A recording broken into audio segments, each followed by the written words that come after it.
नमस्कार, मैं हूं सूरज चौहान के और आप देख रहे हैं बिंदास बोल। आज बड़े खुशी के साथ इस बिंदास को शुरू कर रहा हूं क्योंकि एक साल पहले से हमने जो अभियान चलाया था वो आज वैसे आधा सफल हुआ है। पद्मावती फिल्म की रिलीज पोस्टपोन्ड की गई और अनिश्चित डेट के लिए की गई है। भले ही कुछ लोग 12 तारीख कह रहे हो जनवरी की, लेकिन अब इस वक्त अनिश्चितता के साथ ही उसको आगे करना पड़ा है। यह आज़ादी के बाद के हिंदुओं के किसी फिल्म के प्रति आंदोलन का पहला यश है और मैं इसलिए तमाम आंदोलनकारी लोगों को इसका अभिनंदन करता हूं। आज के बिंदास में हम इस मुद्दे पर और आगे बढ़ेंगे क्योंकि अब तो आधी केवल विजय हुई है, पूरा विजय होना है। और पूरा विजय केवल एक फिल्म के लिए नहीं है, क्योंकि लड़ाई केवल एक पद्मावती फिल्म के खिलाफ नहीं, बॉलीवुड के सांस्कृतिक आतंकवाद के खिलाफ। इस बॉलीवुड को हथियार बनाकर इस देश के इतिहास को तोड़ने वाली विदेशी शक्तियों के खिलाफ है।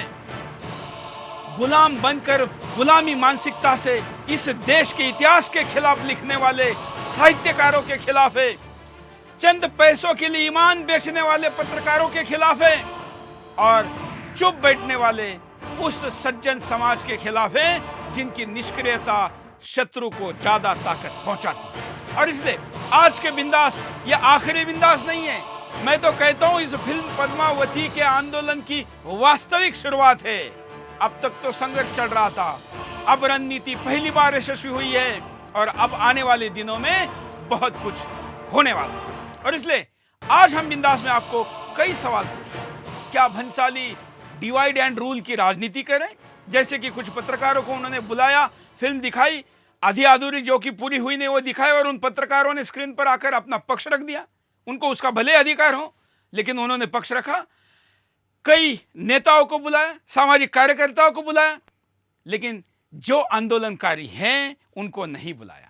मुझे भी बुलाया था, मेरे पास बाकायदा ईमेल है, लेकिन मैंने कहा कि मैं अकेले फिल्म नहीं देखूंगा, तमाम आंदोलनकारी नेताओं के प्रमुख लोगों को लीजिए, उसके बाद देखेंगे, उसके बगैर कभी भी नहीं देखेंगे। ये पूरी डिवाइड एंड रूल, फूट डालो राज करो राजनीति के तहत भंसाली का षड्यंत्र चल रहा था और इसी पर वार करने का समय आ गया है। और इसलिए आज के बिंदास में उसके साथ ही आगे की रणनीति पर बात करेंगे। हमेशा की तरह हमारे साथ एक विशेष गेस्ट पैनल भी अवेलेबल है और आप लोग भी अपने घर से अपनी बात को रख सकते हैं। उसके पहले मुद्दे को विस्तार से देखते हैं। भंसाली ने कुछ पत्रकारों को प्राइवेट में फिल्म दिखाई है। फिल्म देखने के बाद कुछ पत्रकार फिल्म का गुणगान करने लगे, फिल्म को महारानी पद्मावती की शान में बताने लगे। ऐसे में फिल्म को लेकर अभी भी संशय बाकी है। वहीं कुछ पत्रकार फिल्म देखने के बाद भंसाली के पक्ष में खड़े हो गए हैं। कुछ लोगों का मानना है कि भंसाली के पक्ष में खड़े होने वाले पत्रकारों को टिप दी गई है। तो क्या ये पत्रकार टिप के लिए भंसाली और फिल्म पद्मावती का गुणगान करने लगे हैं? क्या इन पत्रकारों का अपना कोई जमीर नहीं है? क्या ऐसे पत्रकार और इनकी पत्रकारिता पर विश्वास किया जा सकता है? वहीं पूरे देश में फिल्म पद्मावती को लेकर विरोध बरकरार है।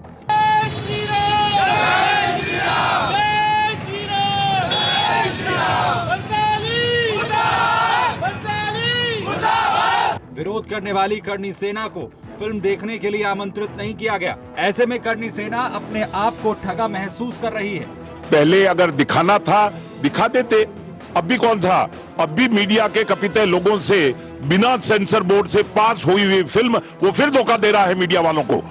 जिनको दिखाई है उनके साथ धोखा है, जिनको नहीं दिखाई है उनके साथ में तो नहीं दिखाई है, उनके साथ तो धोखा ही। क्योंकि करणी सेना ने ही फिल्मी आतंकवाद के खिलाफ आवाज बुलंद की थी।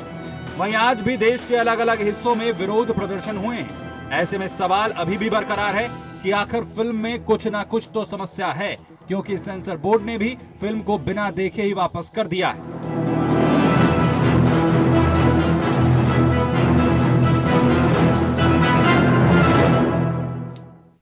इस पूरे कार्यक्रम में हमारे साथ जो गेस्ट पैनल है उनके पास चलते हैं, उनका स्वागत करते हैं। हमारे साथ कुंवरानी निशा कुंवर चौहान जी है, आपका स्वागत है। हमारे साथ राष्ट्रीय कवि गजेंद्र सिंह सोलंकी जी है, आपका भी स्वागत है। हमारे साथ रोहतास सिंह चौहान जी है, जिन्होंने इस फिल्म को देखा है और देखने के बाद उनका क्या कहना है वो खुद आज इस लाइव शो में बताएंगे, क्योंकि आपने केवल उन लोगों का पक्ष सुना है जिन लोगों ने फिल्म देखकर टीवी पर अपनी बात को कहा, लेकिन इनको किसी चैनल ने नहीं पूछा कि इनका क्या कहना है। हमने आज इनको पूरे घंटे के शो में लाइव में बुलाया है। पहले भी सुदर्शन पर आ चुके हैं और हमारे साथ राजेंद्र सिंह जी है, क्षत्रिय समाज के नेता है, आपका भी स्वागत है। इन चारों गेस्ट के साथ हमारे साथ तमाम करोड़ों दर्शक जो कि बिंदास में हमेशा अपने घर बैठे फोन पे, स्काइप पे, व्हाट्सएप पर और सोशल मीडिया के तमाम हैंडल के द्वारा अपनी प्रतिक्रियाओं को देते हैं, आपका भी स्वागत और आपकी प्रतिक्रिया भी अब हम लेना शुरू करेंगे। सबसे पहले गजेंद्र जी के पास चलते हैं।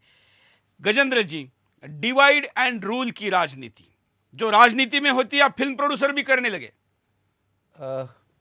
जब इस प्रकार की हवा चलती है तो बहुत सारे उसके दायरे में आ जाते हैं लोग और अपने निहित स्वार्थों के लिए कहा जाए या कुछ जो भी वातावरण बना हुआ है वो एक दिन में क्रिएट नहीं हुआ है। मैंने पहले भी इस विषय को रखा था कि निरंतर 70 वर्षों में जब तक से ये लोकतांत्रिक व्यवस्था बनी है, अभिव्यक्ति की स्वतंत्रता की आड़ में जिस प्रकार से जन भावनाओं का या लोक भावनाओं का अपमान होता रहा है फिल्मों के द्वारा, टीवी सीरियल में, इधर उधर सारा कुछ, तो वो कहीं ना कहीं एक अति होती है ना, तो वो अति एक सीमा पार हो चुकी है। और इस फिल्म जो महारानी पद्मिनी के ऊपर बनाई गई है, इतिहास के तथ्यों से खिलवाड़ किया गया है। जो कला की अभिव्यक्ति होती है, कोई भी कला हो, मैं कवि हूँ, कलाकार हो, कवि हो, साहित्यकार हो, कोई भी, अगर उसकी कृति, उसकी रचना कहीं लोक भावना का अपमान उसमें कर भी रही दो हो, पार्ट है ना गजेंद्र जी, आपकी कलाकृति पैसे कमाने के लिए बना रहे हैं या आपकी कला को प्रस्तावित करने के लिए बना रहे हैं? पैसे कमाना भी कोई आजीविका कोई बुरी चीज नहीं है, हाँ। लेकिन क्या वो आपकी कृति कला जो है लोक भावनाओं का अपमान तो नहीं कर रही है? आप अभिव्यक्ति की स्वतंत्रता की आड़ में अपनी सीमाओं को तो नहीं लांघ रहे हैं। जो समस्या यहां आके खड़ी होती है, आपने एक बहुत अच्छी बात कही अभी कि लोग किस प्रकार से पत्रकार हों या जो भी लोग हों, जो सज्जन समाज है, अच्छे लोगों की संख्या हमेशा दुनिया में हमेशा बिल्कुल स्वामी विवेकानंद जी ने कहा है, हाँ। मुझे दुर्जनों की दुष्टता का उतना डर नहीं जितना सज्जनों की निष्क्रियता का। हमारे कवि मित्र ने भी कहा है कि बुरे लोग दुनिया का खतरा नहीं है, शरीफों की चुप्पी खतरनाक है। बिल्कुल। और राष्ट्रकवि दिनकर ने कहा था कि समर शेष है नहीं पाप का भागी केवल व्याध, जो तटस्थ है समय लिखेगा उनका भी इतिहास। तो जो तटस्थता पूर्वक इसको देख रहे हैं, जो सोच रहे हैं कि ये तो एक वर्ग विशेष, समाज विशेष या जाति विशेष का विषय है, नहीं, मैं पूरे देश और दुनिया में जाता हूं और कहीं ना कहीं आपने भी अनुभव किया होगा, मैं देश धर्म संस्कृति की बात करता हूं, किसी वर्ग विशेष की, जातिपन संप्रदाय की बात नहीं करता, मैं राष्ट्र के गौरव की बात करता हूं। तो राष्ट्र के गौरव की जब बात आती है तो जो हमारे प्रतीक हैं, चाहे जो आस्था के प्रतीक हैं, श्रद्धा के प्रतीक हैं, ऐतिहासिक जो हमारे ऐसे पात्र हैं जिनको लेकर हम बचपन से लेकर आज तक बड़े हुए हैं, जिनको नाम लेने से हमको गर्व की अनुभूति होती है, बिल्कुल। तो उसको अगर कोई अपमानित करने का प्रयास कर रहा है, अब वो कहते हैं कि जी कुछ नहीं है फिल्मों में, उस फिल्म में, तो मुझे आश्चर्य इस बात का होता है कि बिना चिंगारी के इतनी बड़ी आग कैसे हो गई। बड़ा आश्चर्य इस बात का है। तो उसको समझना चाहिए, इस देश के हर व्यक्ति को समझना चाहिए। मैं फिर इस बात को कहता हूं कि कहीं ना कहीं इसकी लोक संस्कृति का अपमान, जो कहीं सांस्कृतिक आतंकवाद की बात आप कर रहे हैं, इस देश में ये लगातार चला आ रहा है। और जो इसका सहयोग किसी भी रूप में करते हैं, प्रत्यक्ष करते हैं, अप्रत्यक्ष करते हैं, वो भी उसी अपराध के भागी हैं जो अपराध ये संजय लीला भंसाली जी कर रहे हैं। और मैं तो बधाई देना चाहता हूं सेंसर बोर्ड को कि उन्होंने वापस कर दी इस बात के लिए, क्योंकि फिल्म सेंसर बोर्ड एक ऐसी व्यवस्था है, ऐसी संस्था है जिसको संज्ञान लेना ही चाहिए था, बहुत पहले लेना चाहिए था, इतनी बड़ी बात होनी नहीं चाहिए थी। बिल्कुल। और आश्चर्य की बात यह है कि उन्होंने बिना सेंसर बोर्ड को दिखाए हुए इस तरह के पत्रकारों को बुला के दिखा दिया। अब दिखाया है, नहीं दिखाया है, या असली रूप में दिखाया है, उसको एडिट करके दिखाया है, ये भी प्रश्न है। उनको भी मूर्ख बनाया, पता नहीं। हाँ, ये हो सकता है, लेकिन उसके पहले हम केशव प्रसाद मौर्य यूपी के उप मुख्यमंत्री, उन्होंने क्या कहा हम आपको दिखाते हैं। देखिए, सुदर्शन से बात करते हुए केशव प्रसाद मौर्य जी ने क्या कहा। यूपी में इसको लेकर कुछ अलग अलग बयान भी आए थे, लेकिन जब हमने पिछले बार भी जब कुछ मंत्रियों के अलग बयान आए और हमने अप्रोच किया तो सरकार की तरफ से कहा गया था वही बात अब स्पष्ट रूप में वहां के मनोरंजन विभाग का मंत्रालय जिनके पास है और उप मुख्यमंत्री है केशव प्रसाद मौर्य, उन्होंने क्या कहा। जब तक पद्मावती फिल्म में से विवादित अंश को नहीं निकाला जाएगा, उसे उत्तर प्रदेश में प्रदर्शन की अनुमति नहीं दी जाएगी। और पद्मावती, महारानी पद्मावती का जो चरित्र है वो जौहर की ज्वाला में जिस प्रकार से इस्लामी आक्रमणकारियों के कारण से देश में अनेक प्रकार के उत्पात हुए थे, लेकिन एक अलग प्रकार से उन्होंने अपना स्थान बनाने का काम किया। उन्होंने मुगलों के अधीन होने की जगह, मुगलों को अपने को समर्पित करने की जगह अपने सतीत्व की रक्षा के लिए जौहर की ज्वाला में जली हैं। मैं उनको नमन करता हूं। और एज मनोरंजन कर मंत्री उत्तर प्रदेश सरकार, मैं तब तक यहाँ पर फिल्म को प्रदर्शित करने की अनुमति नहीं दूंगा जब तक उत्तर प्रदेश के अंदर प्रदर्शन करने से पहले उस फिल्म में से वह विवादित अंश निकाल करके बाहर नहीं कर। चलिए, अभिनंदन है केशव प्रसाद मौर्य जी का। अब हम चलते हैं रोहताज जी के पास। रोहताज जी ने खुद फिल्म देखी है और उसके बाद उनका क्या कहना है। रोहताज जी। सुरेश जी, जो पद्मावती फिल्में मैंने भी देखी है, उसमें कुछ आपत्तिजनक सीन है। हम इसका पुरजोर विरोध करते हैं इस फिल्म का, और करते रहेंगे। फिल्म बिल्कुल नहीं चलने देंगे। बिल्कुल। आपको क्या आपत्ति है? आपत्ति है हमारे जो पद्मावती का, जो हमारे जो राजपूत रानियों का जो इसमें चरित्र के कुछ सीन हैं, हम उन्हें बिल्कुल नहीं चलने देंगे फिल्म को। और अखिल भारत क्षत्रिय महासभा के खाड़ी से पहाड़ी तक 60 लाख सदस्य हैं, पूरे देश में फैले हुए हैं। पूरे देश में इसका विरोध होगा, पूरे देश में पिक्चर तोड़फोड़ होगी। बिल्कुल। लेकिन कुछ लोग तो स्क्रीन पर आकर कह रहे हैं कि इसमें कुछ गलत है नहीं। कोई लोगों ने लेख लिखे हैं, आर्टिकल लिखे हैं, ट्वीट किया है। नहीं, मेरी समझ में एक बात नहीं आती। कुछ पत्रकार बंधु जो क्या होगा, ऐसा कौन सा दबाव है या कौन सी चीज़ है जो लगातार पिक्चर को अपने टीवी न्यूज़ चैनल पर लगातार 2 दिन से दिखा रहे हैं, 1-1 घंटा 2-2 घंटा। इसके ऐसा कौन सा देश प्रेम जाग गया भंसाली के प्रति? मेरी समझ से बाहर है। पता नहीं क्या कारण है ये क्यों ऐसा किया जा रहा है। हमारे जो मूवमेंट है इसको फ्लॉप करने की चाल है सब। ये राजनीतिक षड्यंत्र है। बिल्कुल। मतलब आप उन पत्रकारों से सहमत नहीं हैं? नहीं, हम सहमत नहीं हैं। बिल्कुल। हम निशा कंवर जी के पास चलते हैं। निशा जी, जिस प्रकार से रोहताज जी बोल रहे हैं और पिछले कुछ दिनों से कई पत्रकार, सामाजिक कार्यकर्ता टीवी पर, सोशल मीडिया पर अलग अलग वीडियो पोस्ट करके, ट्वीट पोस्ट करके, लेख लिख के बोल रहे हैं कि नहीं, इसमें कुछ ऐसा है नहीं। देखिए, वो समाज के प्रतिनिधि नहीं है, वो राजपूतों के प्रतिनिधि भी नहीं है, वो हमारी गौरवशाली प्रतिभा को जानते भी नहीं है, हमारे संस्कार को नहीं जानते, हमारे कल्चर को नहीं जानते। तो वो देखे ना देखे, हमको इस बात से मतलब ही नहीं। उनको क्या, किसी और को भी आप दिखा लीजिए, हमको इस बात से कोई मतलब नहीं। हमारी लड़ाई केवल इतनी है कि जब हमने आपको 26 जून 2016 को हमने आपसे मीटिंग की, शोभा संत जी से मिले हैं, हमने कहा कि आप हमारा इतिहास हमसे लीजिए, हमसे जानकारी लीजिए, हम बताते हैं कि हमारे संस्कार क्या हैं, क्या कहानी है, क्या परिस्थितियां उस टाइम रही, किस तरह का कल्चर हमारा है। हम बताने के लिए पूरी तरह से तैयार थे। हमने कहा था कि आप इस पे फिल्म बनाइए, हम आपका पूरी तरह से सहयोग करने के लिए तैयार हैं। लेकिन वो इस बात के लिए क्यों तैयार नहीं थे कि हमारे दिए हुए तथ्य वो फिल्म में डालना ही नहीं चाहते। उन्होंने एक बार भी मेवाड़ में आकर ये बात जानने की कोशिश ही नहीं की। हम पूरी तरह से सहयोग करने के लिए तैयार थे।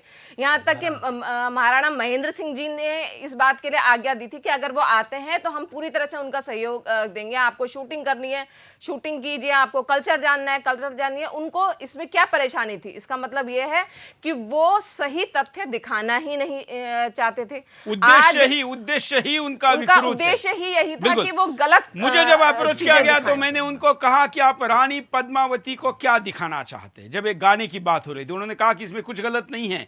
हमने कहा कि नाचते हुए आप दिखा रहे हैं, तो उन्होंने कहा उसमें क्या गलत है। मैंने कहा इतनी बड़ी वीरांगना को आप नृत्यांगना क्यों दिखा रहे हैं? जिस महान आत्मा को, इतनी बड़ी चरित्र को, जिनके ऊपर हजारों पुस्तक हिंदुस्तान में लिखी है, जो शतकों तक हिंदुस्तान की हीरोइन रही है, जनमानस की नायिका रही है, ऐसे एक रानी को आप वीरंगना दिखाओ ना, नृत्यांगना क्यों दिखा रहे हो? जी हाँ, उसके अंदर, इस कहानी के अंदर उतना ही रोमांच है। क्या बिना गानों की क्या पिक्चरें नहीं होती क्या? उसके अंदर उस किसी भी गाने वाली पिक्चर से अधिक रोमांच है। उसके अंदर जो वीरांगना पद्मावती जी हैं, उनको समय ही कहा था, इतने युद्ध विरुद्ध उनके ऊपर आप पड़े थे, 1.5 साल उनको पदवी लिए हुए था, उनके पास कहाँ समय था कि वो इस तरह से नृत्य वगैरह करती थी।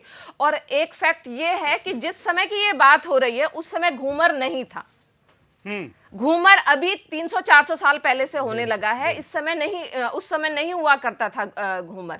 तो ये आज एक बात दीपिका ने कही थी कि हम पीछे जा रहे हैं, तो ये बात उन्होंने सही कही थी कि आज के युग में भी आप इतिहास को दिखाना नहीं चाहते, अपनी मनगढ़ंत कहानियां चलाना चाहते हैं, तो आप वाकई पीछे जा रहे हैं, क्योंकि आप इतिहास जानना ही नहीं चाहते। उसको पता क्या कि इतिहास का मतलब ही अतीत होता है, भविष्य नहीं होता। जो बीत गया वो है।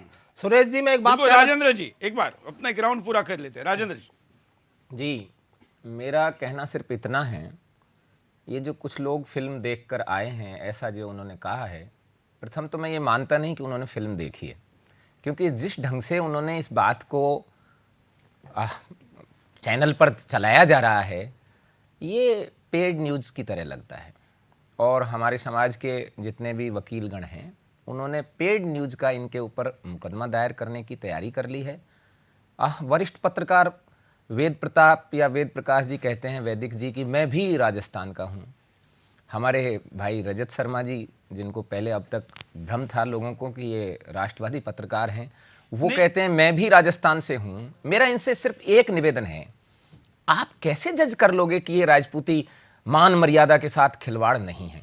वेद प्रकाश जी लिखते हैं, एक मैंने उसमें कहीं पढ़ा था उनका और टीवी पे भी देखा था, कि इसको देखने के बाद क्षत्रिय समाज गौरवान्वित अनुभव करेगा। क्या वेशभूषा पहनी है, क्या कहना चाहते हैं वो जो छत्राणी वर्तमान में वेशभूषा पहन रही है? खैर मुझे तो लगता है कि मतलब हमने उनके इस पर संशय लेने के बजाय उनको भी ठगा होगा, क्योंकि जो फिल्म सेंसर बोर्ड को जो फिल्म पूरी गई नहीं, मेरा एक ही निवेदन है, यदि उनको ठगा गया है तो वो किन कारणों से ये बात कह रहे हैं, क्यों उसका प्रमोशन कर रहे हैं? एक बात कहना चाहता हूं मैं। हाँ। हमारे राजेंद्र सिंह नरूका साहब ने जो बात कही है, मैं ऐसा मानता हूं कि चाहे जिनकी बात आप कर रहे हैं वेद प्रताप वैदिक जी की, उनको 15-20 वर्षों से 25 वर्षों से हम देखते सुनते चले आए हैं और वो बहुत विद्वान व्यक्ति हैं। मैं इसलिए कहना चाहता हूं आपके चैनल के माध्यम से कि वो धर्म हो, राजनीति हो, भाषाविद तो हैं ही, भाषा विज्ञान हिंदी के बहुत बड़े पत्रकार भी हैं, पत्रकारिता के क्षेत्र में भी कार्य करते हैं, सामाजिक क्षेत्र में भी मतलब आंदोलनों में हमारे साथ रहे हैं, बहुत कुछ ऐसा रहा है। तो मुझे ऐसा लगता है कि इतने बड़े व्यक्ति को प्रभावित करने के लिए क्या किया गया पता नहीं, लेकिन मुझे ऐसा लगता है कि फिल्म जो है एडिट करके दिखाई गई है, मूल रूप में जो फिल्म है वो नहीं दिखाई गई। अदरवाइज तो वेद प्रताप वैदिक जी जैसा व्यक्ति कहीं इस चीज को इस तरीके से प्रस्तुत नहीं करते, मेरा मानना है। और राष्ट्रीय विचार की जब बात आती है तो रजत शर्मा जी की बात कह रहे हैं, वो कह रहे हैं ठीक है राजस्थान से जहां से भी हैं, मैं कहता हूं हिंदुस्तानी है, भारतीय है, भारतीय धर्म संस्कृति का, भारतीय परंपराओं का, भारतीय गौरव का मान सम्मान करना, उसको प्रस्तुत करना हर किसी पत्रकार का फर्ज है, हर किसी व्यक्ति का फर्ज है। जो कुछ फिल्म में चल रहा है उन जन भावनाओं को सोचिएगा, जिनका कहीं ना कहीं आप सोचिएगा कि मतलब आंदोलित हो रही हैं अंदर से, कि उनके गौरव के एक प्रतीक को कहीं अपमानित करने की बात चल रही है। तो आप अगर जो उस पर पानी डालने की कोशिश जानबूझ के कर रहे हैं तो ये अपराध है। अगर अनजाने में, अगर आपको पता नहीं है कि कुछ हकीकत में अगर जो फिल्म सेंसर बोर्ड ने फिल्म वापस कर दी है तो ये अपने आप में बड़ी बात है कि उसको आने दीजिएगा। देखिए गजेंद्र जी, अब ये जिन पत्रकारों ने, बड़े बड़े पत्रकारों का नाम है, इन लोगों ने इतने साल पत्रकारिता में लगाए, उनकी भी क्रेडिबिलिटी आज क्या उनको निश्चित रूप से लगा ना कि जब आपको फिल्म वापस लेनी पड़ी? हाँ, क्रेडिबिलिटी उनके ऊपर प्रश्नवाचक चिन्ह है। इसीलिए मैं कहना चाहता हूं कि आज का वर्तमान जो परिदृश्य आज दिखाई दे रहा है पूरे देश में और पूरी दुनिया में, ये कहीं ना कहीं उन लोगों के लिए भी, मैंने कहा ना, जो लोग आज पक्ष में है या विपक्ष में है, सबका स्वरूप जो है सामने आ रहा है। पहले की स्थितियां नहीं थी, कोई भी घटना घटती थी तो महीनों सालों के बाद पता चलता था। अगर आप तो छींक मारेंगे तब भी आप पूरी दुनिया में 1 सेकंड में घुस जाए। आप लोग पत्रकार, ये चैनल जो है पूरी दुनिया को दिखा देते हैं। इसलिए इस विषय को उतनी गंभीरता से लेना चाहिए हर व्यक्ति को कि कहीं कल को आपको विलेन के रूप में आपको नहीं समझ लिया जाए। मेरा निवेदन एक ही है वेद प्रताप वैदिक साहब से, कि वो कहते हैं कि राजपूती मान मर्यादा से, छत्राणी की मर्यादा से इसमें बहुत गौरवान्वित अनुभव करेंगे। उन्होंने ये क्यों नहीं बताया कि जो ड्रेस उस नाचने वाली जो भी है जिसने पहन रखी है, क्या आज तक की भी छत्राणी, ये मेरे बगल में बैठी हैं, कहीं पर ऐसी ड्रेस पहनती हैं क्या? जबकि 700 साल पहले क्षत्रिय गौरव कितना उच्च श्रेणी का था। ये क्षत्रिय समाज का अपमान नहीं है तो और क्या है? और वैदिक जी ने कह दिया कि वाह हा हा क्या गौरा लड़ा है। क्या वो मुझे गौरा का कैरेक्टर किसने निभाया है उसका नाम बता सकेंगे? क्या अक्षय कुमार लिया गया है उसके लिए, या ऋतिक रोशन ले लिया, या ऐसा कौन सा बड़ा कलाकार या ले तो लिया?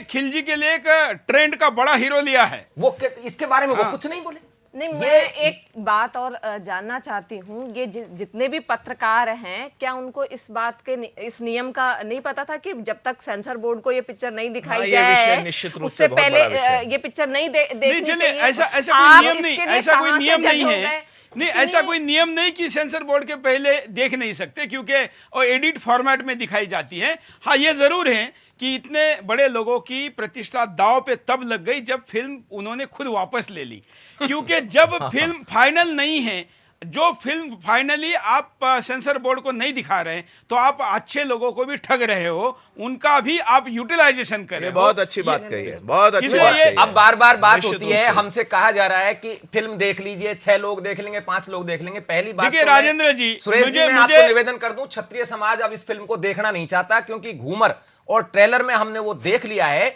पहले भंसाली जी या ये उनके जो, जिनको मैं तो यही कहूंगा कि पत्रकार बंधु जो उनकी एडवोकेसी कर रहे हैं, ये बताएं कि दीपिका के इस रोल को, जो गणिका जैसा रोल है, इसका वो क्या इलाज करेंगे, क्योंकि महारानी का ये रोल नहीं। अभी इसमें क्या है, जैसे मुझे जिस दिन में चित्तौड़गढ़ था मुझे भी मेल आया है, लेकिन मैंने ये स्टैंड लिया कि मैं अकेले फिल्म नहीं देखूंगा और मैं वो फिल्म देखूंगा जो मेरे बाद एडिट नहीं होगी, फाइनल रहेगी। तो और तीसरा कि अगर हमारी कोई आपत्ति है तो आपत्ति उसमें बताई जाएगी और वो एडिट करने की गारंटी लेंगे तो हम देखेंगे।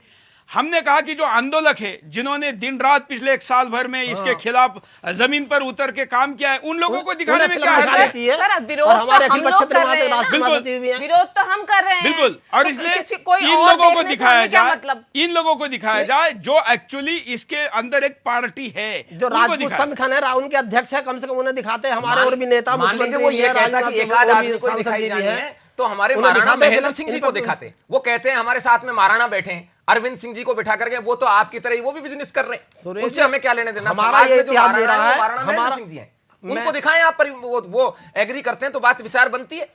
अब हमें नहीं देखनी वो, अब न देखने का कारण ये है हमारे साथ घूमर और ट्रेलर भी जुड़े हैं, हम कॉलर के पास चलते हैं, उनका क्या कहना है सुनते हैं। जय हिंद। जय हिंद। बोलिए सुरेश जी। हाँ, वंदे मातरम। बोलिए। मैं सभी पैनलिस्टों को जय चित्तौड़ कहना चाहूंगा। जय चित्तौड़ जी। मैं चित्तौड़गढ़ से 2018 तक 2008 तक हमारा जिला चित्तौड़ था सर। हाँ, मैं प्रतापगढ़ से बात कर रहा हूँ, मनोज हिंदू। हेलो। तो कहूंगा कि आपका कॉल जैसे कनेक्ट हो, आप सीधे बात करिए तो समय बचेगा। अगले कॉलर के पास चलते हैं। जय हिंद। बोलिए। सुरेश जी, मैं संजय बोल रहा हूँ। बोलिए। मैं 3 बातों में प्रकाश डालना चाहूंगा। हाँ। कि पहली बात तो ये है कि इतिहास में शाहजादी फिरोजा, जो इनकी कुतुबुद्दीन की इसकी खिलजी की जो लड़की थी, वो अलाउद्दीन खिलजी की जो लड़की थी, जालौर के राजपूत राजकुमार बीरम देव से वो बहुत प्यार करती थी। और जब बीरम देव ने शादी करने से इनकार कर दिया तो खिलजी उनके राज्य पे आक्रमण कर दिया, लेकिन उन्होंने कहा मैं तुर्क से शादी नहीं करूंगा। और बाद में जो है वो वीर गति को प्राप्त हुए और उनकी लड़की फिरोज जो है वो अभी यमुना में कूद कर जान दे दी। इसके ऊपर पिक्चर क्यों नहीं बनाते हैं संजय लीला भंसाली? पहली बात। दूसरी बात, जिस चीज को हमने देवी मान लिया, देवता मान लिया, आप समझिए भगवान कृष्ण भी पुरुष के रूप में ही आए, भगवान राम भी पुरुष के रूप में आए, उनके सद्गुणों को लेके हम लोगों ने उन्हें देवी देवता मान लिया, उनकी पूजा करते हैं। तो एक चीज बताइए, जिसे हम देवी देवता मानते हैं उसको क्या, उसका चित्रण और इस तरह से करना, नाचना, उनको नचवाना, ये क्या ठीक है? दूसरी बात। तीसरी बात यह है कि आज अगर यही पिक्चर किसी भी और धर्म के या मजहब के या किसी भी उसके ऊपर बनाया जाता तो स्थितियां क्या होती है? अभी एक षड्यंत्र चल रहा है जिसमें राजीव मल्होत्रा की किताब मैं पढ़ रहा था, ब्रेकिंग इंडिया, जिसमें उन्होंने दिया है कि बहुत बड़ा बड़ा फंड आता है। बिल्कुल यही, इसीलिए जो आपने पहला मुद्दा उठाया कि खिलजी की बेटी पे फिल्म क्यों नहीं बनती, क्योंकि दुर्भाग्य से जो हिंदू आज नारा लगा रहा है वो ये नहीं समझ रहा है कि इसके पीछे खरबों रुपए जो बांटे जाते हैं वो अपने जेब से $1 हिंदू आंदोलन के लिए नहीं निकालता है। अगर वो नहीं करेगा तो जो मिलियंस डॉलर के फंड है दुनिया भर में मीडिया के लिए चर्चेस के पास है, पेट्रो डॉलर वालों के पास है, हिंदू के पास कहाँ है? देखिए ये जो राजीव मल्होत्रा जी वाली जो बात कही, ये एनआरआई हैं, अमेरिका के न्यू जर्सी में रहते हैं। मैंने उनकी किताब ब्रेकिंग इंडिया पढ़ी है और भी 3-4 किताबें उन्होंने लिखी है कि भारत को किस तरीके से सीधे सीधे तो मतलब आक्रमण किया नहीं जाता आजकल, क्योंकि अस्त्र शस्त्र सेनाएं हैं, सब कुछ है। तो वो इंपेरियलिज्म, रिलीजियस इंपेरियलिज्म, साम्राज्यवाद, पांथिक साम्राज्यवाद के द्वारा या सांस्कृतिक आक्रमण के द्वारा, सांस्कृतिक आतंकवाद के द्वारा किसी भी देश को नष्ट करना हो तो इस प्रकार की साजिशें रची जाती हैं। और इसको लोग, क्योंकि आगे आने वाली पीढ़ी जो है इसको समझ नहीं रही, वर्तमान में लोग नहीं समझ पा रहे हैं, क्योंकि ये इतना बारीकी से काम किया जाता है कि हमको पता नहीं चलता। क्योंकि जो वर्तमान में जिस प्रकार का मैं समझता हूं कि मीडिया है, सोशल मीडिया है, और इस तरीके से हमारी कंडीशनिंग, जो माइंड की कंडीशनिंग होती है वो देखने से और सुनने से होती है। और अगर दोनों माध्यम प्रदूषित हो जाएं तो हमारा मस्तिष्क प्रदूषित हो जाता है। तो उस प्रदूषण का ये जो माध्यम है फिल्मों के द्वारा, वो प्रदूषण फैलाया जा रहा है। युवाओं को अपने चरित्र से नीचे गिराना और युवाओं को भ्रमित करना, ये हर तरीके से, ना केवल युवाओं को, हर तरीके, छोटे छोटे बच्चे भी आजकल किस प्रकार के वातावरण में आ गए हैं, हम आप देखते हैं, जानते हैं। तो इसको कहीं ना कहीं मुझे लगता है एक सांस्कृतिक नीति होनी चाहिए। 4-5 वर्ष पहले मैंने इस पर काम शुरू किया था कि हमारी युवा नीति है, खेल नीति है और नीतियां हैं देश की सरकारों के द्वारा, सरकार के द्वारा। एक सांस्कृतिक नीति होनी चाहिए जो कि हमारे देश का आधार ही हमारी संस्कृति है, धर्म संस्कृति आधार है। दुनिया भर में जो क्लासेस होते हैं वो कल्चरल क्लासेस है, कल्चरल क्लासेस हैं। हाँ, तो एक और आप नीति देखिए सरकार के द्वारा होनी दुर्भाग्य चाहिए। क्या है गजेंद्र जी, भारत में अमेरिका $5 लाख उन लोगों को देने को तैयार है जो दूसरे धर्मों के लोगों के हितों की रक्षा करने के लिए आवाज उठाए। वो ऑफिशियली 5 लाख। आप सोचिए, अमेरिका वहां बैठ के कई 1000 किलोमीटर पर रिहा देता है। हम अपने हितों की रक्षा के लिए क्या हमने बनाया हुआ है? ठीक, मतलब क्षत्रियों की भी बात करें तो कितने संगठन है, एक झंडे के नीचे है क्या? समाज में जागृति विदेशी एक धर्म विशेष के लोग हमारे जो हिंदू सांस्कृतिक आतंकवाद जो फैला हुआ चला हुआ है, ये इसके लिए दुबई और बाहर बैठे जो कुछ धर्म विशेष के लोग हैं वो फंड दे रहे हैं। और हमारा इतिहास ऐसा नहीं था। हाँ, मुझे न जाना गंगा सागर, मुझे न जाना काशी रामेश्वर, मेरी आंखें प्यासी चित्तौड़गढ़। नहीं, कुछ चैनलों पे ये बार बार ये बताया जा रहा है कि ये आंदोलन हिंसक है, ये आंदोलन हिंसक है। अरे भैया, ये कहाँ हिंसक है? कहाँ किसको मारा पीटा, कहाँ किसके तोड़ फोड़ करी, कहाँ किसके साथ गलत असभ्य व्यवहार किया? बड़ी शांति पूर्वक वो कलेक्टर के पास जाते हैं, ज्ञापन दे के आते हैं और अपने नारेबाजी करके वापस आ जाते हैं। और बड़ी किसको परेशान किया? इतना नियंत्रित आंदोलन कभी आज से पहले कभी हुआ है जिसको आप हिंसक कह रहे हैं? किसकी पिटाई कर दी आप ये बताइए। आश्चर्य इस बात का है कि अगर कहीं कोई भटका हुआ नौजवान, कोई जरासीम, कोई मुंह से बात निकल जाती है तो उसको मीडिया चारों तरफ दिखाता है। वो भी किसी बच्चे ने कोई गलत बात नहीं बोली है, सिर्फ ये कहा है कि नारी नारी, महिला महिला आप चिल्लाते हैं। महिला की भी अपनी सीमाएं होती हैं। ताड़िका और सुपर्णखा की तरह जो बन के आएगा उसके लिए लक्ष्मण और श्री राम है। सीता, सबरी, अहिल्या माता बन के आएगी, उसके लिए भी श्री राम। तो आधा अधूरा वो दिखा के कहीं ना कहीं बदनाम करने की कोशिश। लेकिन एक बात और कहना चाहता हूं, एक टीवी चैनल, बहुत बड़ा चैनल है कि मतलब जो सर्वश्रेष्ठ चैनल अपने आप को बताता है, उस पे लिखा हुआ आ रहा था पूरे देश में गदर मचा रखा है।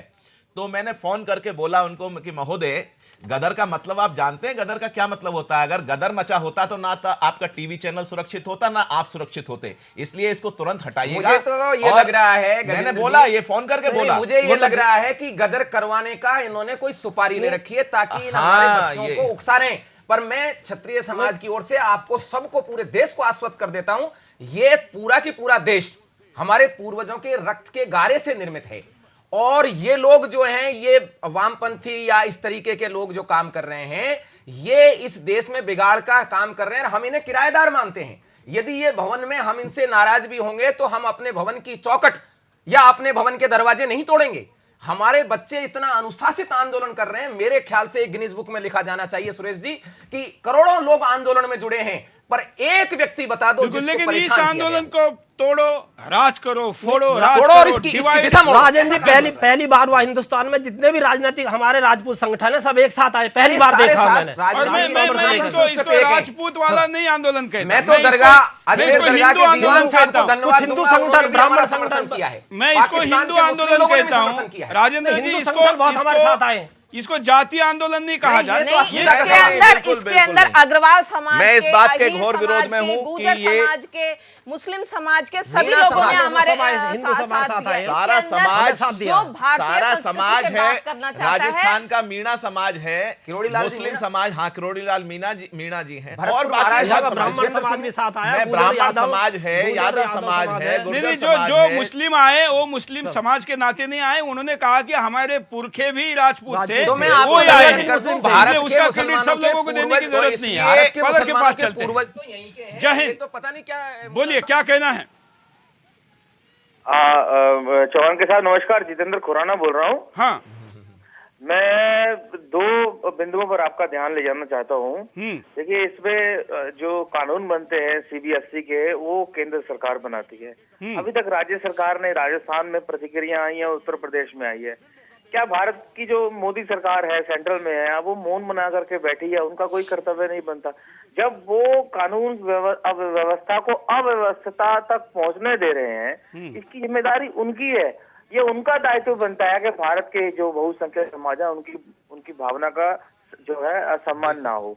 लेकिन मैं ये देख रहा हूँ कि ठीक है, एक दिखावे के लिए, मैं उनको कहता हूँ, उनके कुछ नेताओं का दिखावे के लिए विरोध हो रहा है, लेकिन सरकार बन करके सरकारी तंत्र पे कोई काम नहीं कर रही है। ऐसा है वो पूरा एक कमेटी बना करके इस पर कमेटी बना सकती है। कहना चाहता हूँ जितेंद्र जी, मैं क्षमा चाहता हूँ, आप बहुत अच्छा प्रश्न किया आपने कि देखिएगा, जैसे ही का तो दिखता है, लेकिन ये जो फिल्म मीडिया, फिल्म का जो टेररिज्म है, उन्हें वो देखना हाँ, नहीं बिल्कुल आपने सही कहा। लेकिन एक बात मैं ये कहना चाहता हूँ, गजेंद्र जी कुछ कहना चाह रहे हैं। इसमें एक पक्ष थोड़ा सा ये है, ठीक कहा आपने कि मतलब उसमें इंटरफियर केंद्र सरकार को या करना चाहिए, लेकिन एक बात और विशेष है कि ये राजनीतिक विषय नहीं है। राजनीतिकरण जैसे ही केंद्र सरकार या वो उधर से कोई आएगा, क्योंकि एक संस्था है फिल्म सेंसर बोर्ड, मुझसे 5 साल मैं भी फिल्म सेंसर बोर्ड में रहा हूं, और मुझे आज तक किसी ने कहीं किसी प्रकार का दबाव नहीं डाला। 5 वर्ष में करीब 100 से अधिक प्रोजेक्ट्स मैंने किए, कुछ फीचर फिल्म्स मैंने पास की थी, और कहीं भी कोई विषय आता था तो बड़ी ईमानदारी से हम उसको करते थे। तो फिल्म सेंसर बोर्ड एक संस्था गवर्नमेंट के द्वारा बनाई गई संस्था है, और वो ऑथराइज्ड है हर प्रकार का एक्शन लेने के लिए। अगर उसमें ऊपर से कोई किसी प्रकार का स्टेटमेंट आता है तो वो राजनीतिक दबाव माना जाएगा, चाहे सरकारी आए या गैर सरकारी आए। तो इसलिए सभी समाज के लोग, सभी अलग अलग मुझे लगता है राजनीतिक दलों के लोग इसमें शामिल हो रहे हैं। मतलब उनका प्रत्यक्ष अप्रत्यक्ष कहीं ना कहीं इस बात को लेकर विरोध है। सरकार के वरिष्ठ, मैं तो ये मानता हूँ सरकार तो साथ है, तभी तो सरकार साथ नहीं होती, दिखाया गया है, वापस थोड़ी जाती। सेंसर बोर्ड ने अनिश्चित सेंसर बोर्ड वापस क्यों करता है? सरकार अगर साथ, मतलब अगर उस पर कोई इंटरफियर होता सरकार का, या किसी प्रत्यक्ष अप्रत्यक्ष या विरोध में या समर्थन में, तो ये स्थिति नहीं आती। फिल्म सेंसर बोर्ड ने उस प्रोजेक्ट को वापस किया है। नहीं, और भारत सरकार के वरिष्ठ मंत्री नितिन गडकरी ने मीडिया में उन्होंने बहुत स्पष्ट कहा है, हमारे सबको आवश्यक नहीं है कि सरकार के लिए तो हम थैंकफुल हैं, सरकार के लिए हम थैंकफुल हैं, और सरकार हर जगह मदद कर रही है। और सरकार सेंसर बोर्ड के जरिए वापस करेगी। बहुत आवश्यक नहीं है कि सभी, मतलब सभी बोले। कॉलर आए, बोलिए। जय हिंदू राष्ट्र, भारत हिंदू राष्ट्र। बोलिए। बात ये है, वैदिक जी का जैसे गजेंद्र जी बता रहे थे, हाँ, ऐसा नहीं है। इनका पहले भी लेख आ चुका था, पिक्चर से देखने से पहले समर्थन में कि इसका विरोध मत किया जाए। और रजत शर्मा जब तक पिक्चर नहीं देखी थी, उससे पहले भी कई प्रोग्राम दे चुका है कि पिक्चर का विरोध गलत है। ये पिक्चर देखने की बात जो करते हैं, और ऑलरेडी मेरी डॉक्टर वैदिक जी से बात हुई है कि भैया आप पद्मावती जो हमारी देवी है उसको नाचते कैसे दिखा सकते हो? कहते इसमें तो और भी बहुत कुछ आपत्तिजनक है जो मैं नहीं बता सकता। ये डॉक्टर वैदिक जी ने मुझे बोला, ऐसे शब्द हैं जिनका जिक्र मैंने रजत जी को बोला, कहते आप मत बोलो, रजत जी ने उनको कहा, वैदिक जी को, कि ऐसे शब्द को मैं अपने आप पंथाली से बात कर लूंगा कि ये शब्द निकाल दे। लेकिन इस प्रकार का और ये जो पिक्चर दिखाने का, ये तो कोई पाप नहीं कर सकता जैसे ये पाप पंथाली और ये जो चैनल है, ये मैं गारंटी से देखता हूँ इंडिया टीवी का, रजत नहीं, मुझे लगता है कि हम एकदम व्यक्तिगत नहीं जाने चाहिए। धन्यवाद। व्यक्तिगत हमला करने की आवश्यकता नहीं। किन स्थितियों में ये बात हुई, सुरेश जी, उनको भी अपना पक्ष रखने का मौका देंगे। हाँ, मैं कहना चाहता हूँ आपसे, मैंने फिल्म देखी है इसमें अलाउद्दीन खिलजी को हीरो के रूप में दिखाया है, और हमारी माँ पद्मावती जो इतना बड़े सतीत्व थी उसको जो नृतिका के रूप में दिखाया है। हमें बहुत कड़ा विरोध है, हम इस फिल्म को बिल्कुल नहीं चलने देंगे। हमने अब तक हमारे पूर्वज देश के लिए सर कटाए थे, अब हम अपनी आन मान शान के लिए सर कटाने को तैयार है। यदि महारानी हमारे साथ वेद प्रताप वैदिक जी जुड़े हैं। एक मिनट लोगों को। वैदिक जी, सुरेश चौहान के बोल रहा हूँ, बिंदास बोल से। जी। अभी इस वक्त चर्चा हो रही है आपके नाम को लेके, तो हमने कहा कि आपके पीछे आपकी चर्चा होने से अच्छा है आपको लाइन पे लेके बात की जाए। बिंदास बोल के लाइव शो में इस वक्त आप जुड़े हुए। अब आपने इस फिल्म का पक्ष लिया था और अब ये नामुश्की आई है फिल्म वालों को कि फिल्म वापस लेनी पड़ी है, क्या कहेंगे आप? नहीं, फिल्म तो वापस इसलिए लेनी पड़ी है कि सेंसर बोर्ड अगर पास नहीं करेगा तो कितनी अच्छी फिल्म हो क्यों दिखाई जाएगी। मैं तो इसका स्वागत करता हूँ और मैं कहता हूँ कि सांस को आँच क्या है। फिल्म अगर अच्छी है तो फिल्म वालों को डरने की जरूरत क्या है, सबको दिखाएं। करणी सेना को भी दिखाएं, आपको भी दिखाएं, जैसे मुझको दिखाई, ऐसे सबको दिखानी चाहिए। सबको दिखानी चाहिए, नहीं पैसे कमाने के लिए नहीं दिखानी चाहिए, राय लेने के लिए दिखानी चाहिए। इसमें किसी का कोई कानूनी विरोध नहीं है, कोई नैतिक विरोध नहीं है। मेरे ख्याल से फिल्म इतनी बढ़िया है कि राजपूत लोग तो इसको देखकर गदगद हो जाएंगे। इसमें पद्मावती का स्वरूप इतना उत्तम उखड़ा, इतना निखरा है, इतना उसके अंदर उनका सौंदर्य, उनकी वीरता, उनकी बुद्धिमत्ता, उनकी बहादुरी अद्भुत दिखाई गई है। और वो जो अलाउद्दीन खिलजी है वो इतना गंदा दिखाया है, उसका हीरो दिखाया है, उसको देख के घृणा होने लगती है वहाँ। अच्छा, एक बात अभी एक मिनट वैदिक जी, अभी एक कॉलर ने यह दावा किया कि आपके साथ उन्होंने बात की और आपने कहा कि कुछ आपत्तिजनक इसमें डायलॉग है। नहीं, ऐसा नहीं, आपत्तिजनक नहीं। मैं एक चीज पूछना चाहता हूँ। एक मिनट रुकिए, एक पूछिए। अलाउद्दीन खिलजी ऊपर हाथ करके राजेंद्र जी एक पूछिए। राजेंद्र जी अलाउद्दीन एक पूछिए ना, मैं बात कर रहा हूँ जी। हाँ वैदिक जी, हाँ। एक कॉलर ने अभी दावा किया कि उनकी आपसे बात हुई और आपने कहा कि वैसे तो इसमें कई डायलॉग आपत्तिजनक है। नहीं, ऐसा नहीं कहा। मैंने कहा कि एक भी डायलॉग मुझे आपत्तिजनक नहीं लगा, लेकिन एक दो जगह मुझे ऐसा लगा कि सुधार करते तो जरा और मतलब उसमें चमक आ जाती और बेहतर हो जाता। ये मैंने आज लिखा भी है, कल सुबह छपेगा। मतलब आपका रुख, आप थोड़े अहिंसावादी है, गांधीवादी है, शांति प्रिय तरीके से अपने बातों को कहते, इसलिए आप ऐसा कह रहे। हो सकता है कि मैं उस शॉट पे ज्यादा उग्र हो जाता, इसको आप मानते हैं? नहीं, आप तो एकदम मोहित हो जाते हैं, मुग्ध हो जाते हैं, आपको बहुत अच्छा लगता है। बोलिए। अब हमारे साथ गजेंद्र सोलंकी जी है, आपसे कुछ आपका पक्ष लिया था उन्होंने इस शो में, लेकिन वो कुछ पूछना चाहते हैं। नहीं, पूछना तो क्या, देखिएगा मैंने फिल्म देखी नहीं है, मैं टू बी वेरी फ्रैंक, और पूरे देश में जो वातावरण बना हुआ है, मैंने यही कहा कि बिना चिंगारी के कोई आग नहीं हो सकती है। और जिस प्रकार का वातावरण बना है उसमें कहीं ना कहीं कुछ ना कुछ तो ऐसा है जिसको लेकर के पूरा विरोध हो रहा है। और जब शुरू भी हुई थी, फिल्म का निर्माण शुरू हुआ था, तब से ही शुरू हो रखा है। मेरी बात हुई थी आदरणीय अपने अच्छा वैदिक जी, मैं आपसे एक बात पूछना, उसमें क्या रानी पद्मावती को डांस करते हुए गाने पे डांस करते हुए दिखाया गया है? नहीं, मैं तो ये समझा फिल्म देखने के पहले। नहीं, गाने में डांस है क्या? मतलब डांस है उनका? हाँ, घूमर डांस है। हाँ, तो मेरा ये मैं आपको ये पूछना चाहता हूँ, ये कितनी बड़ी वीरांगना को नृत्यांगना दिखाने की क्या जरूरत है? उनके जीवन में उनकी वीरांगना तो को ज्यादा दिखाया जाना चाहिए था। छोटे कपड़े पहनकर डांस करते दिखाया हुआ। की पूछना चाहते हैं। अरे भाई, डांस नहीं दिखाया है, उसको डांस मत कहिए, डांस कह के उसकी गरिमा मत गिराई। अरे साहब, गरिमा गिराई है, हमारी गरिमा गिर गई है। वो ऐसे कपड़े पहन के डांस कर रही है जो किसी छत्राणी को शोभा नहीं देता। आप कहते हैं उसकी वेशभूषा को देखकर हम लोग गौरवान्वित अनुभव होंगे। आपने हमारी वेशभूषाएं नहीं देखी क्या? आप जब राजस्थान से अपने आप को जोड़ते हैं और वो 1.5 इंच के कपड़े पहनकर डांस कर रही है, आप कह रहे हैं आप गौरवान्वित हो गए। हम तो वहां नाक हमारी तो नीचे हो गई और आप कह रहे हैं गौरवान्वित हो गए। ऐसे नहीं चलेगा। जिस तरह की भाव भंगिमा दीपिका उसके अंदर दिखा रही है, क्या आपको गणिका और आपने किसी छतरनी में अंतर ही नहीं महसूस होता? वैदिक जी हमारे साथ कुंवरानी निशा कंवर चौहान है। हाँ बोलिए आप।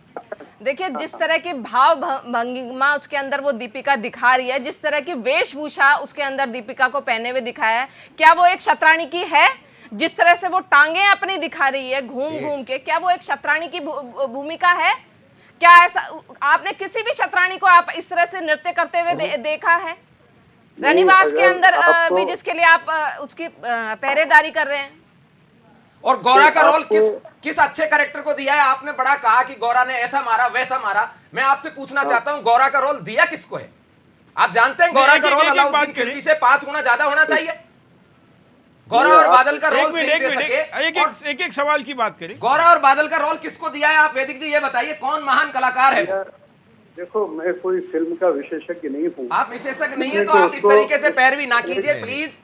आंदोलन पे पानी मत डालिए। आपसे निवेदन है, हाथ जोड़कर निवेदन है, पूरे भारतीय समाज का निवेदन। आंदोलन कीजिए और राजपूतों की शान पे पानी फेरिए और अपने आप को मजाक का विषय बनाइए। राजपूतों की शान पे पानी तो उसने नचाकर फेर दिया साहब। देखिए सर, हमने पहले उनको अपना इतिहास बताने की पूरी कोशिश करी थी। हमें कोई परेशानी नहीं थी इस फिल्म को बनाने में। हमने कहा था कि हमसे इतिहास। चलिए अभी हम वैदिक जी को आखिरी सवाल। वैदिक जी, आपको ये नहीं लगता कि जिन लोगों ने इस फिल्म का विरोध किया उस राजपूत नेताओं को, इतिहासकारों को भी फिल्म दिखानी चाहिए थी? बिल्कुल दिखानी चाहिए और इसमें कोई बुराई नहीं है। सांच को आँच क्या है? बल्कि मैं तो ये कहता हूँ कि देखो भाई, इसमें कोई गैरकानूनी काम नहीं है और अनैतिक काम नहीं है। फिल्म को 10 तरह के लोग देखें और अपनी राय दें तो फिल्म और बढ़िया बनेगी। और मैं तो ये समझता हूँ कि राजपूतों के विरोध का मैं स्वागत करता हूँ। चलिए, धन्यवाद धन्यवाद। मैं इसी पे मेरा पहले से ये कहना है कि जो लोग आंदोलन करें उन लोगों की फिल्म दिखाई जानी चाहिए। उन लोगों को फिल्म दिखाना ज्यादा जरूरी है जो आंदोलन करे। बाकी लोगों हमारा को पक्ष दिखाया रखना चाहिए था बंसाली जी के पास में। हम पीछे बात करने के लिए, सीधे बात करने के लिए उनको लाइन पे लिया था। अगले कॉलर के पास चलते हैं। जय हिंद, बोलिए, क्या कहना है आपको? चलिए, शायद कॉलर से संपर्क नहीं हो पाया। अगले कॉलर के पास बोले में। हाँ बोलिए। मैं सुरेंद्र सिंह जमवाल बोल रहा हूँ, जम्मू से, जम्मू कश्मीर से। हाँ, मैं भी एक ठाकुर हूँ, राजपूत हूँ। हाँ, ये जो राजपूतों के खिलाफ ये जो साजिश रची जा रही है, हाँ, और जगह जगह से लोग ये जो बातें कर रहे हैं, ये ठीक नहीं है। इस फिल्म को नहीं चलने देंगे और नहीं चलने देंगे, चाहे वो जम्मू कश्मीर है, चाहे पंजाब है, चाहे जहां भी है।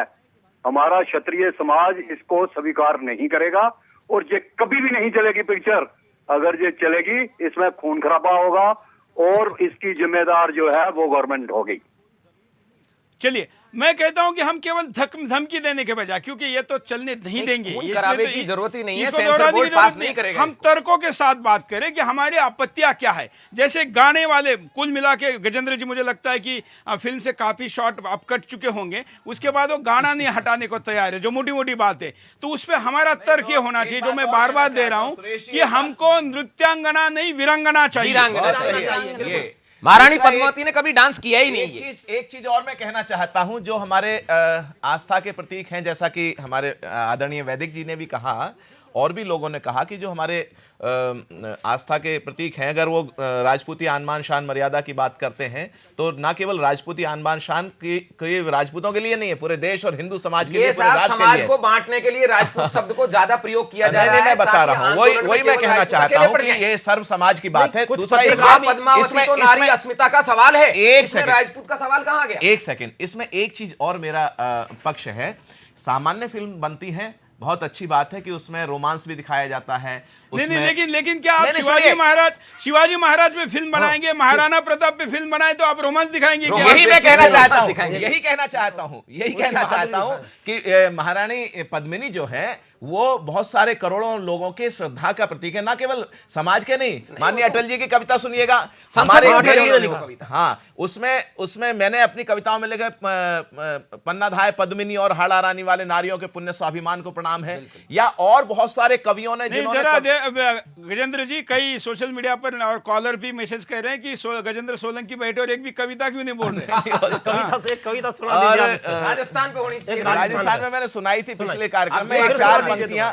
जब आन बान शान की बात चलती है तो उसमें मैंने लिखा था कि चेतक की टापों संग हल्दी घाटी में जो उड़ी उस धूल से सजे गगन को नमन है, और धर्म संस्कृति स्वाभिमान हेतु किए गए शूरता के पावन हवन को नमन है, और हिंदुस्तानियों के हृदयों में जो धधक रही राजस्थान वाली उस अगन को नमन है। वो अगन क्या जौहर की हो या बलिदानी परंपराओं की हो, कि हिंदुस्तानियों के हृदयों में जो धधक रही राजस्थान वाली उस अगन को नमन है, और जिसने हल्दी घाटी से दिल्ली तक को तपाया राणा जी प्रताप की तपन को नमन है। राणा जी प्रताप की तपन को। तो मैं ये कहना चाहता हूं कि ये जो हमारी परंपरा है, ये केवल अभी भी अगर आप देखेंगे उस गौरवशाली परंपरा को लेके अभी भी हमारे सैनिक सीमाओं पर जो है अपना सर पे कफन बांधकर देश की रक्षा करते हैं। सर्व समाज के, वो कोई जाति विशेष के लिए थोड़ी लड़ते मरते हैं, वो पूरे समाज और पूरे देश की, राष्ट्र की रक्षा के लिए, इसकी मान मर्यादा के लिए, आन बान शान के लिए वो अपना बलिदान दे रहे हैं आज भी। या हमारे कहीं जो भी सैनिकों के अलावा सुरक्षा बलों में लाखों लाख लोग जो अपने समाज को सुरक्षा दे रहे हैं, वो किसी जाति विशेष के लिए नहीं। तो इसलिए वो एक भाव है अंदर, क्षत्रित्व का भाव है। क्षत्रिय जो भाव है वो मुझे लगता है, जो हमारी कर्म प्रधान व्यवस्था है हमारे समाज की, देश की या पूरी दुनिया की, उसमें जो भी धर्म संस्कृति या राष्ट्र की रक्षा के लिए जो भी व्यक्ति अपना सर्वस्व न्यौछावर करता है या लड़ने मरने के लिए तैयार है, तो वो हर कोई व्यक्ति क्षत्रिय हो सकता है। मैं इस बात को मानता हूं और ये हमारी परंपराओं में शामिल है। तो इसलिए मुझे लगता है रानी पद्मिनी जी के ऊपर आपने अभी कुछ 4 लाइनें बोली थी। वो एक छंद और है, उसमें यह है कि पन्नाधाय पद्मिनी, ये नारियों के स्वाभिमान की बात है। तो जो फिल्म वाले शायद इस चीज को समझ नहीं पा रहे हैं, क्योंकि वहां का माहौल अलग हो गया है माया नगरी का, और माया नगरी में जो लोग काम कर रहे हैं उनकी मजबूरियां भी हम समझ रहे हैं कि जहां से पैसा आता है, उनका व्यवसाय चल रहा है, आजीविका चल रही है, उनके प्रति उनकी कृतज्ञता होगी। शायद इसीलिए उन्होंने ऐसी वैसी चीजें, बहुत 70 सालों में बहुत कुछ हमने देखा है और अभी भी देख रहे हैं। तो मुझे लगता है कि उसको कहीं ना कहीं उस सम्मान के साथ में जोड़ के देखना चाहिए कि पन्नाधाय पद्मिनी, पन्नाधाय जी के बारे में भी कुछ विवादास्पद कुछ प्रसंग उठा था।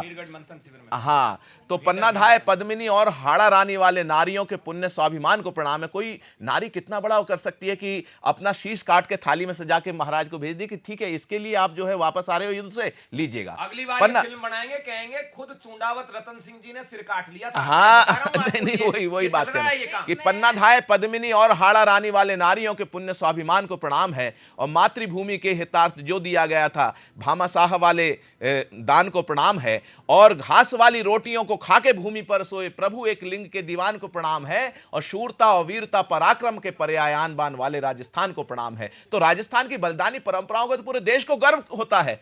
तो इसलिए मुझे लगता है कि उस परंपरा को तुड़वाने के लिए तो सुपारी ले रखी है लोगों ने। करनी सेना के संस्थापक अध्यक्ष जो है, उनकी एक बाइट आई है, उसको देख लेते, फिर आपके पास मैं कमेंट के लिए आऊंगा। पहले अगर दिखाना था दिखा देते, अब भी कौन था, अब भी मीडिया के कपिते लोगों से बिना सेंसर बोर्ड से पास हुई फिल्म वो फिर धोखा दे रहा है मीडिया वालों को। जिनको दिखाई है उनके साथ धोखा है, जिनको नहीं दिखाई है उनके साथ में तो नहीं दिखाई है, उनके साथ तो धोखा ही। चलिए, हम जो बात कह रहे थे मुझे लगता है वही बात इन्होंने भी दोहराई है और वही हुआ है। आखिरी कमेंट के लिए मैं चलता हूं, कोरानी जी के पास सबसे पहले चलते हैं। निशा कंवर जी, जो माया नगरी वाले हैं, जब ये इतने कई बार इतने डिवोटेड दिखाई देते हैं कि जहां डिप्रेस्ड बच्चे का रोल करना होता है तो डिप्रेशन वाले बच्चों के पास चले जाते हैं, अंधे का रोल करना होता है तो अंधे बच्चों के पास चले जाते हैं। इस रोल के लिए उन्होंने कहां से ट्रेनिंग ली, मैं ये जानना चाहती हूँ। किस छत्राणी से ली, किस रानी के पास गई, कौन से महल में गई, मैं ये जानना चाहती हूँ। क्योंकि जिस तरह से उस घूमर डांस के अंदर वो एंटर कर रही है, वो एक छत्राणी की चाल नहीं है, वो एक नई नवेली दुल्हन की भी चाल नहीं है, वो इस तरह से देख, वो नारी की भी चाल नहीं है, वो गणिका अपने उसको देखती है। चलिए रोहताज जी, हाँ। 2 शब्द कहना चाहता हूँ, जितने मैं सभी जो हमारे संगठन हैं या जितने भी हिंदू संगठन है सबने हमारा साथ दिया, मैं बधाई देता हूं। और मैं 2 शब्द कहना चाहता हूं, राजपूतों इस बात को सबको बताए रखना, रोशनी होगी जरूर दीपक जलाए रखना, लहू देकर हिफाजत की हमने इस वतन के मान सम्मान को दिल में सजोए रखना। बिल्कुल। मैं एक बात कहना चाहता हूं कि अब बीच में ये आई है कि हमारे भाई सुखदेव सिंह गोगामेडी या मेरे छोटे भाई महिपाल मकराना जी ने ये कह दिया वो कह दिया, ये आज तक पे ये कबाड़ा चल रहा है। मैं वो जिनका नाम है अंजना ओम कश्यप, चलिए हम मैं उनसे ये निवेदन कर देना चाहता हूं, किसी भी कार्यकर्ता ने कुछ भी ऐसा गलत नहीं कहा है, और यदि ऐसा गलत कहा होता तो सबसे पहले हम लोग रोकते उनको। एक एक चीज का एक एक बच्चे से हम पूछते हैं, भाई ऐसे नहीं ऐसे बोलना है, और उसको तोड़ मरोड़ के पेश करेंगे तो अलग बात है। मैं एक चीज बता दूं, गोगामेडी भले चिल्लाकर कैसे जोर से बोलता हो, लेकिन भाव उसके गलत नहीं है। महिपाल मकराना ने जो कहा है वो भाव ये है कि भारत में आखिरी नारियों की जी। और नहीं, मैं एक बात कहना चाहती हूँ, उन्होंने ये भी बोलने की कोशिश करी थी कि उनके ऊपर कितना प्रेशर होगा जौहर के टाइम पे कि उनको जलना पड़ रहा होगा, कि इस तरह का कोई आदमियों के लिए नहीं था।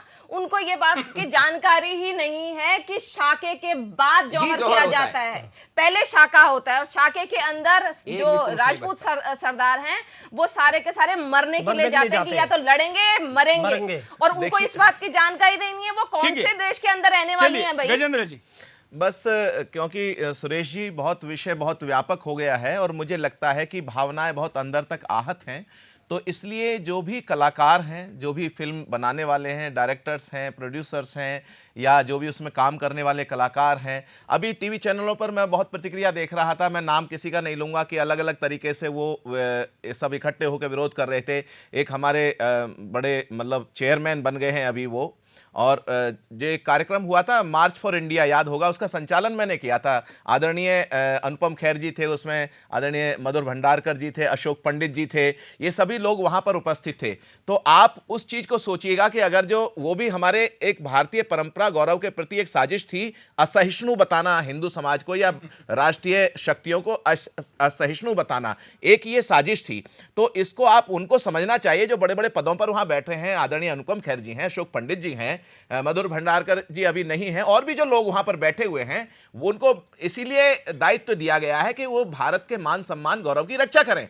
उसके इतिहास को तोड़ने मरोड़ने वालों का कहीं ना कहीं उनको भी तोड़े मरोड़े, मतलब मेरे कहने का भाव है। तो इसलिए चलिए मैं आप चारों का और तमाम उन सारे लोगों का आभारी हूं जिन्होंने आज के कार्यक्रम में हिस्सा लिया। मित्रों, मैंने पहले ही कहा कि ये बस शुरुआत है, अब ये फिल्म को आगे लेकर जाना, ये एक शुरुआत इसलिए मैं कह रहा हूं क्योंकि हिंदुओं ने अब तक आजादी के बाद तमाम आंदोलन फिल्मों के खिलाफ किए, लेकिन कभी भी ये स्थिति पैदा नहीं कर पाए जो इस आंदोलन ने पैदा की है। इसलिए ये पूरा जो सांस्कृतिक आतंकवाद का षड्यंत्र है उसको हमको नेस्तनाबूद करना है, उनको लोगों के सामने एक्सपोज करना है। बिंदास अभी रुका नहीं है, हम कल आपके सामने मुद्दा लेकर आएंगे जनसंसद में, जिसमें हम आपको बताएंगे कि कौन है दीपिका पादुकोण जो माय चॉइस में क्या क्या चॉइस मेरी मर्जी में बता रही है, और क्या ऐसी सामाजिक आंदोलन चलाने वाली व्यक्ति को रानी पद्मिनी जैसे महान चरित्र का रोल देना चाहिए। याद आज के लिए इतना ही। जय हिंद।